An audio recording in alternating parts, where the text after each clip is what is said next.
So, lobbies and gentlegrams, Kendrick Lamar has 3 songs on the new Playboi Carti album. Playboi Carti in 2022 was charged with felony aggravated assault for allegedly getting in a physical altercation with his pregnant girlfriend. Although Carti's attorney did say that Carti was falsely accused, many Drake fans have pointed to the fact that Kendrick accused Drake of manipulating and abusing women, and because of that, he is a hypocrite for collaborating with Carti. So, is Kendrick Lamar a hypocrite? Depending on how you look at it, you could say yes or no. We will look at both sides of the coin, but we can come to one objective truth.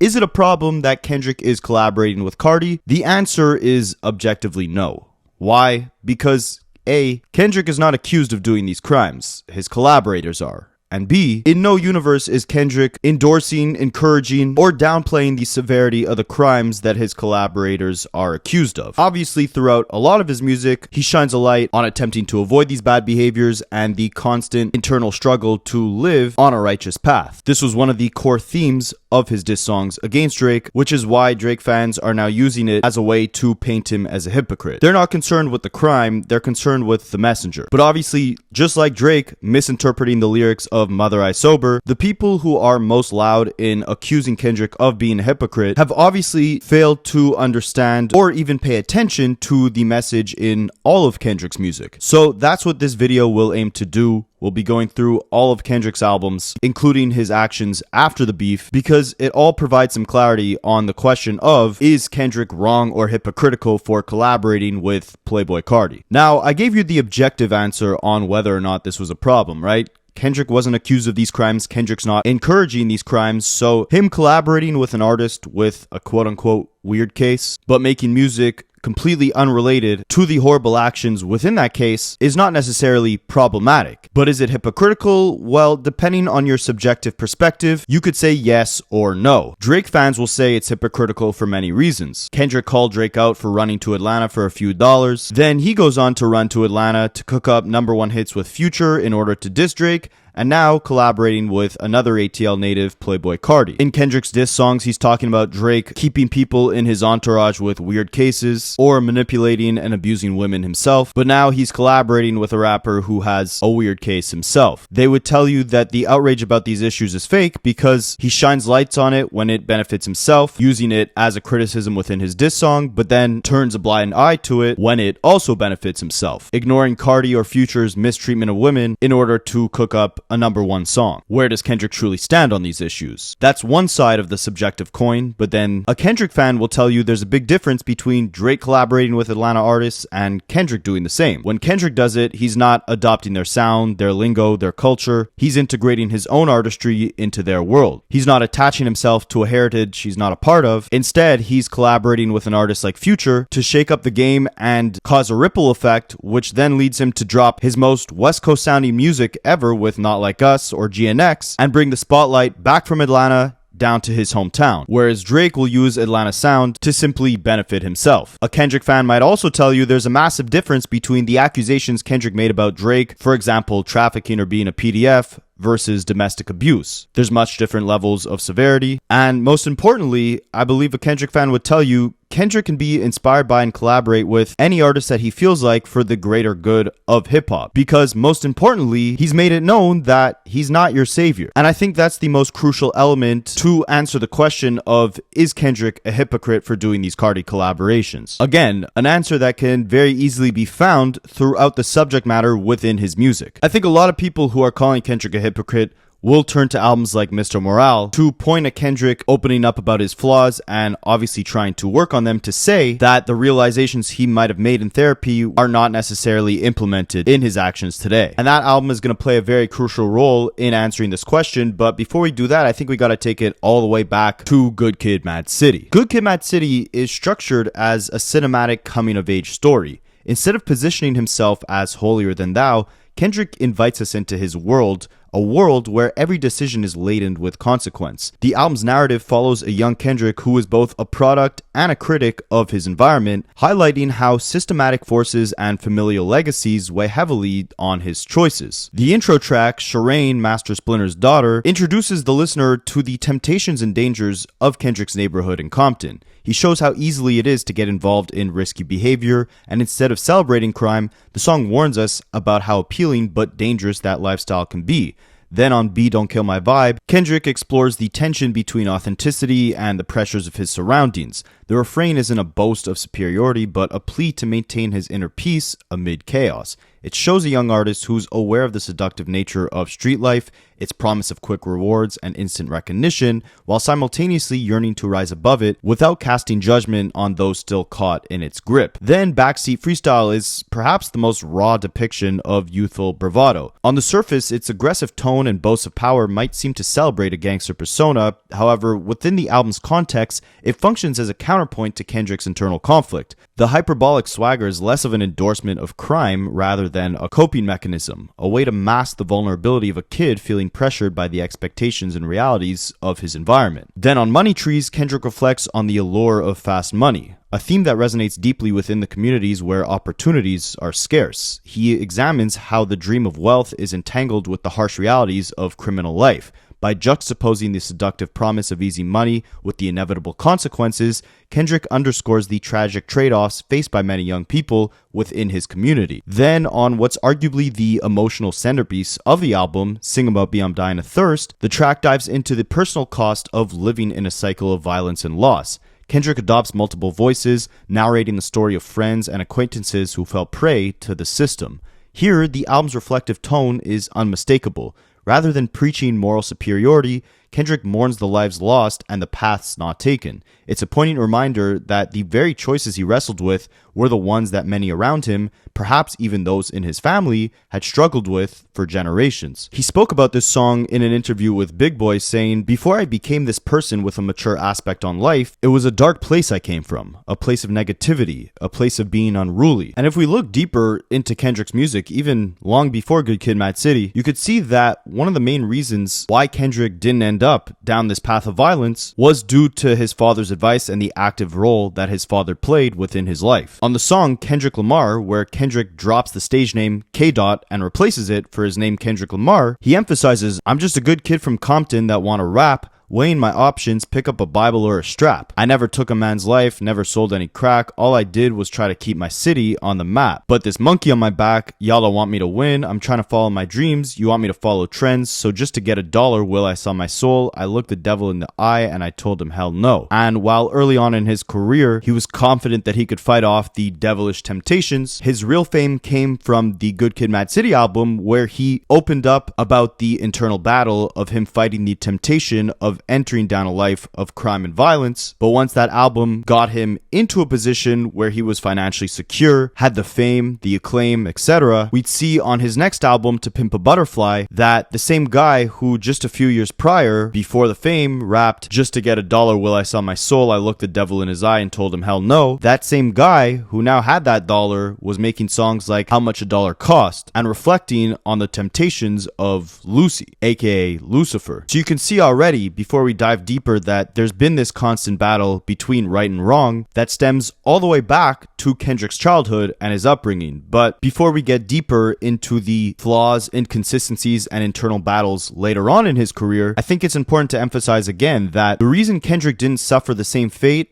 as many of the people around him growing up within Compton was mainly thanks to his strong support system, most notably the active presence of his father within his life. Kendrick's father, Kenny Duckworth, did allegedly have a criminal past of his own, being affiliated with the Gangster Disciples, a Chicago-based gang, before relocating to Compton in 1984 to escape that life. Despite this, Compton presented its own challenges, with gang culture very prevalent, and Kenny worked in manual labor jobs such as KFC to provide for the family and help steer his son Kendrick away from a life of crime. Kendrick touched on this in a 2017 Rolling Stone interview where he said, "When you see kids doing things that the world calls harmful or a threat, it's because they don't know how to deal with their emotions. When you have a father in your life, you do something, he'll look at you and say, 'What the F are you doing?'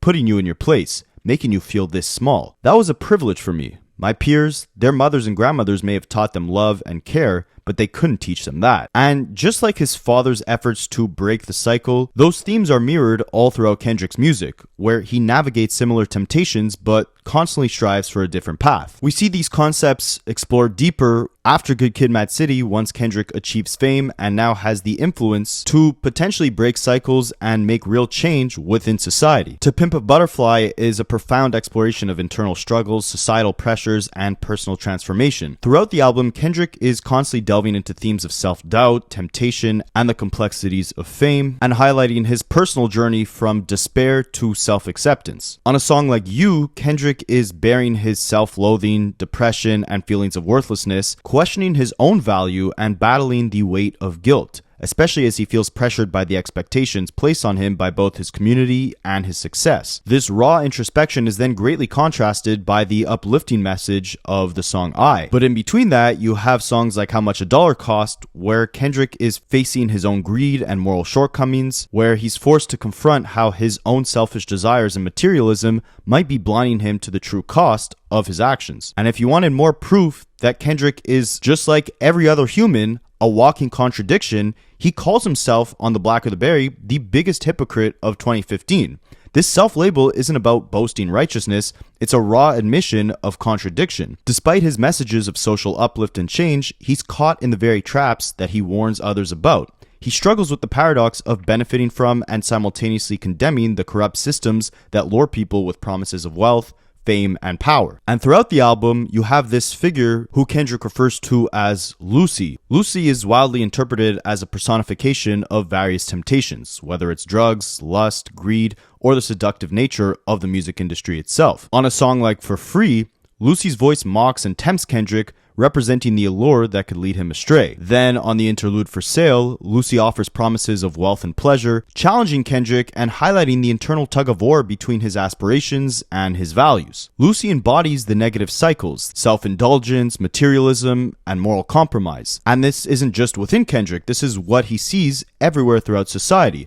By repeatedly referencing Lucy, he shows that the same forces which have tempted him are the same ones that have kept many others trapped in destructive patterns. And Kendrick isn't claiming he's above these forces. He's acknowledging that even he is vulnerable to the temptations of Lucy. The negative cycles of greed, self-indulgence, and hypocrisy that Kendrick is struggling with internally are also universal. Rather than elevating himself above his peers, To Pimp a Butterfly reflects the messy human reality of trying to rise above a system that continuously challenges one's integrity. And while To Pimp a Butterfly depicted Kendrick attempting to make change on a macro scale based on the clarity he received throughout his childhood from his father, a clarity that many of his peers didn't have, a clarity and positive change he was trying to bring onto the world, by Mr. Morale, Kendrick reflected how those same forces had shaped his own personal trauma, and that before he was capable of healing the world, he had to work on first healing himself. On To Pimp a Butterfly, Kendrick was battling Lucy, but by Mr. Morale, Kendrick was battling himself. The album begins with a sample stating, "You are the product of a curse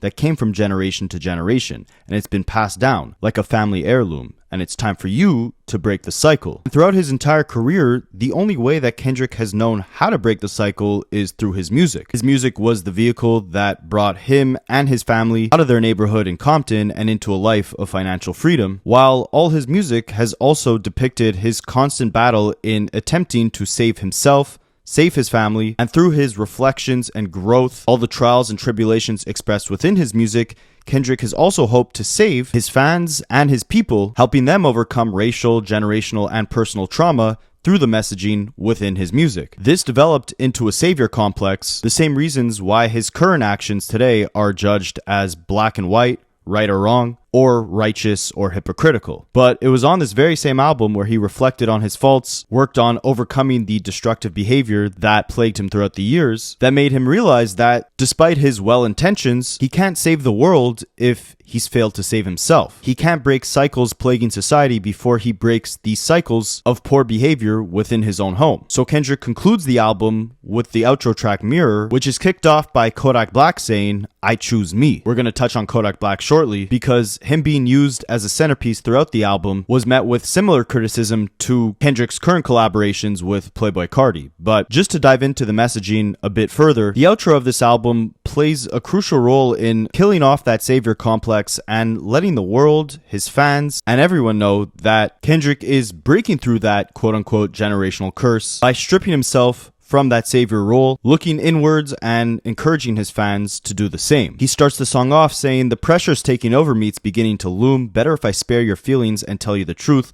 Lately, I redirected my point of view. You won't grow by waiting on me. I can't live in the matrix, rather fall short of your graces." And in this case, the Matrix refers to the idea that Kendrick is that sort of savior figure within hip-hop, someone who's expected to guide and enlighten the people to the truth. Throughout the entirety of the album, Kendrick realizes and reveals that he can't live up to that title, and he doesn't want to. He'd rather, as he puts it, fall short of your graces. You shouldn't look at him as a role model because he himself is a flawed being. And it's not about maintaining this facade of righteousness. He continues saying, not about who's right, who's wrong, evolve, the only thing known. And I think those bars are the centerpiece of this album, right? Again, it's not about being right or being wrong. At the end of the day, all human beings are a constant evolution. And in order for Kendrick to evolve in a positive direction, at this point in his life, he has to choose himself. Again, emphasizing that anyone looking to him as a savior should do the same. On the third verse, he says, "Working on myself, the counseling's not easy. Don't you point a finger just to point a finger, because critical thinking is a deal breaker.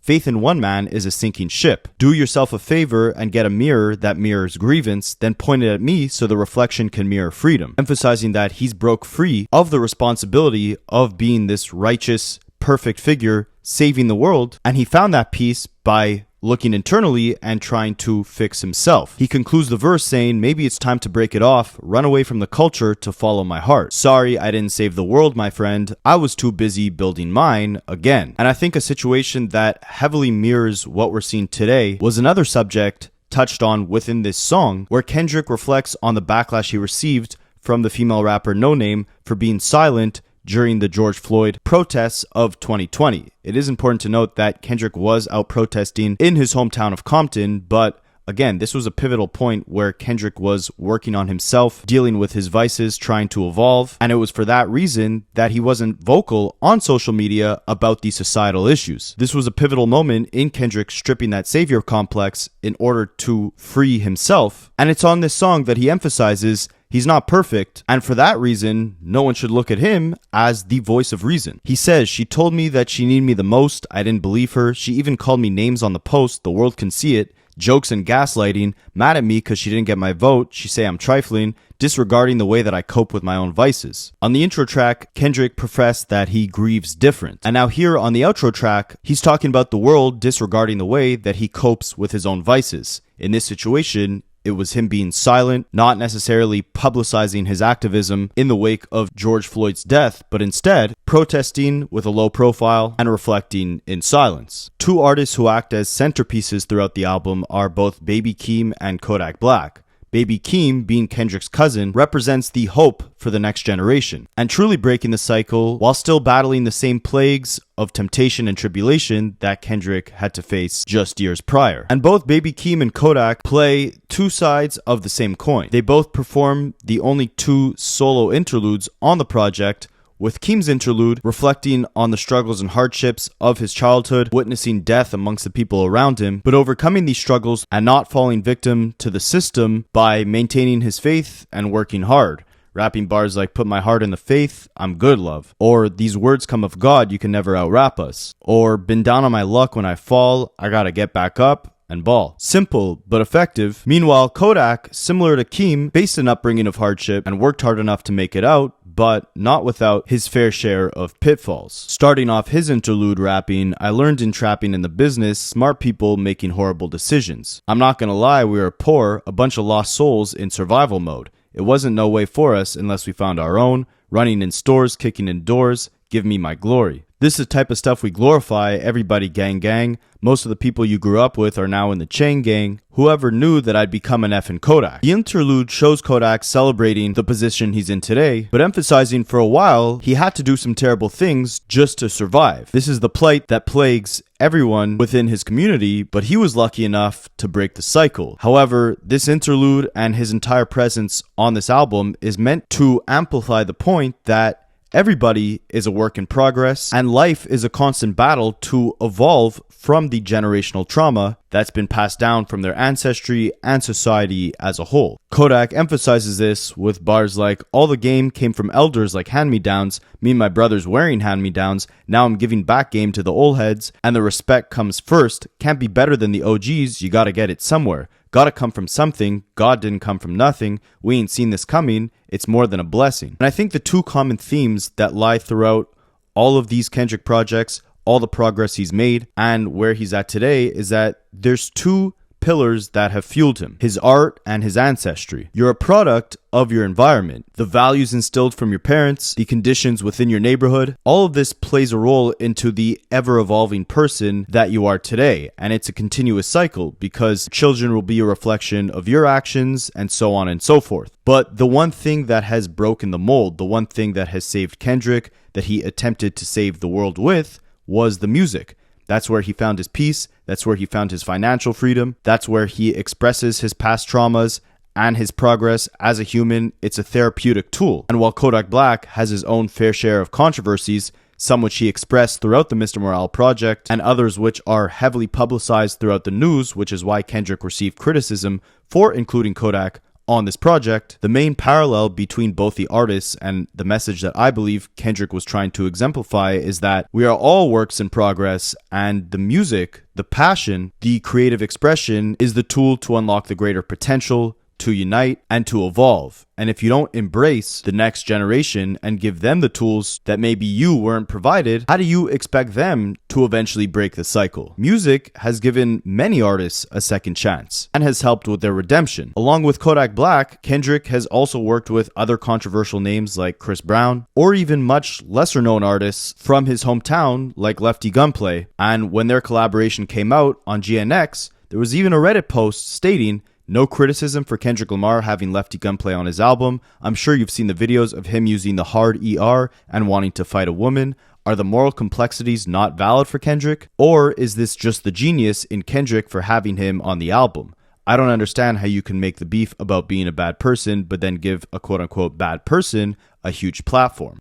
We've seen Kendrick face similar criticisms for collaborating so frequently and closely with Dr. Dre, or giving the controversial rapper XXXTentacion a major cosign early in his career, tweeting out his debut album saying, "Listen to this album if you feel anything. Raw thoughts." A few weeks later, back in 2017, it was announced that Spotify was removing artists like R. Kelly and XXX from their official playlists as part of their hate content and hateful conduct policy, which essentially aimed to restrict the reach of artists who were accused of horrible crimes. Spotify received much backlash for this, and Bloomberg had reported that representatives for several artists, including Kendrick Lamar, even contacted Spotify's CEO and head of artist relations to express their frustration and threatened to remove their music from the streaming service if the company kept that current policy. Now again, this is according to Bloomberg. It's not confirmed that Kendrick specifically threatened to pull his music from Spotify given this policy, but he did co-sign XXX's music, all the while X was in court fighting these accusations. And I think platforming these artists, co-signing these artists, working with artists who may have some controversy attached to their name is meant to exemplify the fact that, again, obviously Kendrick is not the savior, but beyond that, it's that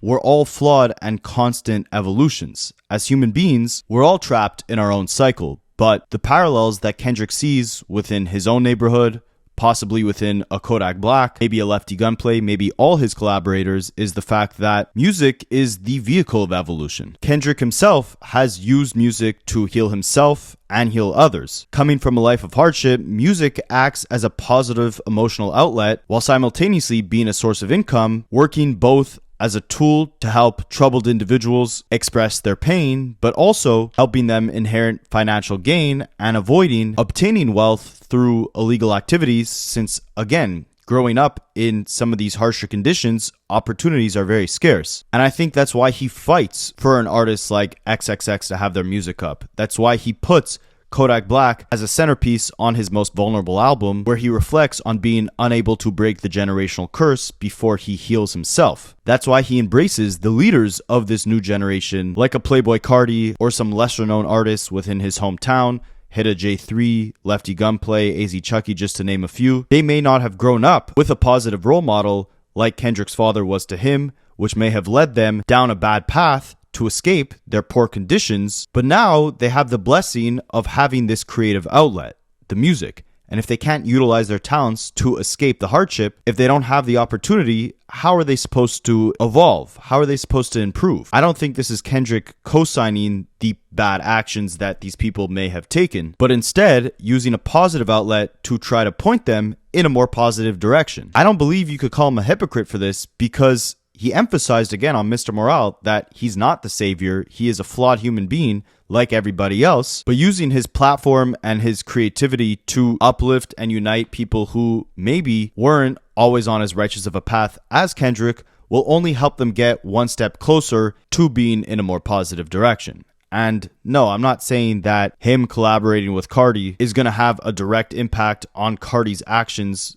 either positive or negative, moving forward, but embracing the next generation, merging these two worlds where trap music fans or rage music fans are now doing lyric breakdowns of Kendrick verses on Carti albums, is another example of Kendrick uniting the people through music. We saw him do the same thing at the Pop Out concert, where he brought dozens of California natives on stage, uniting various gangs to all celebrate in a moment of peace for the greater good of music. While the past of some of these people may have been plagued with violence, that moment alone was another act of attempting to break the generational cycle. The irony is that they're uniting and putting violence aside through a song where Kendrick discusses hiding the Bible if God is watching this beatdown. Is there hypocrisy in that alone? Maybe. But does it reflect and emphasize the main point in that music is meant to uplift, connect, unite, and that no one human being is perfect, we're all flawed, and music is the vehicle or creative outlet to spark that positive evolution? Well, I would say so, but I think the answer is a little more nuanced than a simple yes or no. It depends on how you feel about, working with an artist with a quote-unquote weird case. It's all subjective. It's completely understandable to not be willing to separate art from the artist. It's all dependent on the capacity you believe a human being can redeem themselves or, again, evolve. And I think Kendrick has suffered this moral conundrum on several occasions, especially throughout his music, like on songs like We Cry Together off Mr. Morale, where he's arguing with his significant other, and she says, "You're the reason Harvey Weinstein had to see his conclusion, the reason R. Kelly can't recognize that he's abusive," and Kendrick responds to that by saying, "Shut the F up. We all know you're still playing his music." Later on the album, he reflects on R. Kelly even further, saying, "I think about Robert Kelly. If he weren't assaulted, I wonder if life would fail him." Or Tyler Perry, the face of 1,000 rappers, using violence to cover what really happened. "Past life regressions to know my conditions. It's based off experience. Karma for karma. My habits insensitive. Watching my cousins struggle with addiction, then my mother watching her firstborn make $1 million, and both of them are off the grid for forgiveness. I'm sacrificing myself to start the healing." That album is heavy, man, but it really deals with the complexities of simply being a human and how past traumas affect us, how we deal with our grief, and how we redeem ourselves and evolve. And I'm sorry if this got a little too deep for this video. My point is that I don't think there's one clear answer, right or wrong, on if you should embrace the next generation, regardless of their faults. But I do think two things are very important to understand. We're all a work in progress, trying to break some cycle in some capacity. And I think for Kendrick, music was the tool to do so, and to this day it's apparent that he's using it as a means to unite and evolve rather than divide. Whether you think it's wrong or right for him to embrace these artists with a troubled past, both opinions are valid, but one thing is objective. Whether you're the listener or the artist, music is an extremely powerful tool that can definitely help you heal.